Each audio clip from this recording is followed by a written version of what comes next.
That's right. It's time for the annual Radio Christmas Story. People staring, people we don't care. There wasn't always a time when you played wall-to-wall Christmas music the day after Halloween. I'm helped today by two radio buddies, Pete Koningkamp and Brian Bickett. The best part of Christmas was going out and being in parades and being part of the community and participating in things for the holiday spirit. We do a lot of charitable events during Christmas for great causes. It's just our way of saying Season's greetings, WNEA. We decided we wanted to take part in our local Christmas parade. Hey, we're a local radio station. Why wouldn't we want to take part in our Christmas parade? Now, WNEX was a local station, so it only covered the city of Macon, and at times we get into Warner Robins as well. So we had a pretty good listening base, but the Macon parade was always a goal to which we aspired. I got a call from Bill Elder, a radio champ, who invited me to ride with Pete Koningkamp in a car in a parade that would drive from front to back. There were other stations that had like a staff on board and a float or maybe their news cars, and we had the WNEX Gremlin. So I came to this construction site to see if I could possibly find a gremlin. The three of us get in this news gremlin and we go to the Central City Park to queue to get in the parade. For once, we weren't behind the horses. There's not much I recall. Some 30 years later, I wasn't a parade lover, but I wasn't a hater, and there were moms, there were dads, there were kids, and there was us. They're junk! Absolute junk! You don't see restored gremlins. They call it a car. It's got like a Matchbox car on steroids is what it was. We were behind the Salvation Army truck. It was a traditional truck, you know, the big Salvation Army logo on the side. But on the back of the truck was a man, you know, one of those sergeants that was strapped to the back of the truck with his bucket.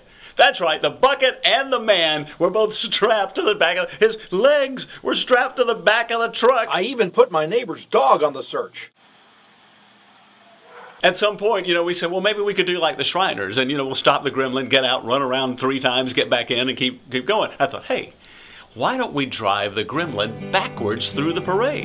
The only thing stranger than a parade with a hearse is a parade with a gremlin driving in reverse and Bill Elder looking like a scene from The Exorcist. You have the Salvation Army truck, who was ahead of us, who now is behind us, and I'm backing this car through the entire parade route. I could not find one in the rain.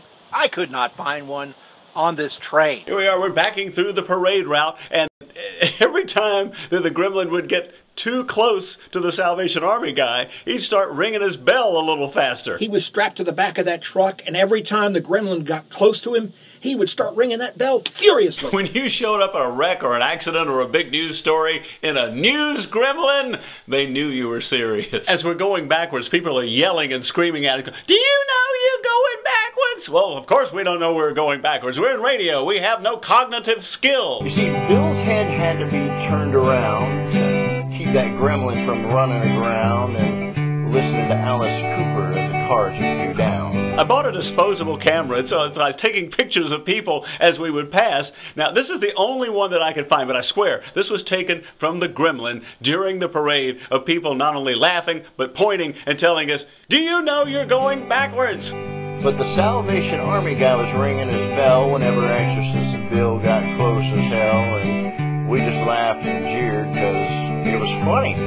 Then I remembered where I could go. So here we are backing through the parade route. People are telling us we're crazy, we're having a good time, we're waving, and we hear the bell ringing very quickly, and then it happened. I hit the back of the Salvation Army truck. The Macon Christmas Parade was held yesterday. It was lots of fun with marching bands, floats, dignitaries, and one rear-end collision. So we stop. Yes, we stop the parade. And I get out, and we're assembling this bucket back on the guy can't get off the back of the truck because he's strapped to it. With the help of the Salvation Army, I was able to find a fine-tuned running gremlin. We all gave a little bit more than we usually would to the Salvation Army that year. So if you weren't there and you didn't see, this has been the story of Bill, Pete, and me, and backwards gremlin I think we called the BG.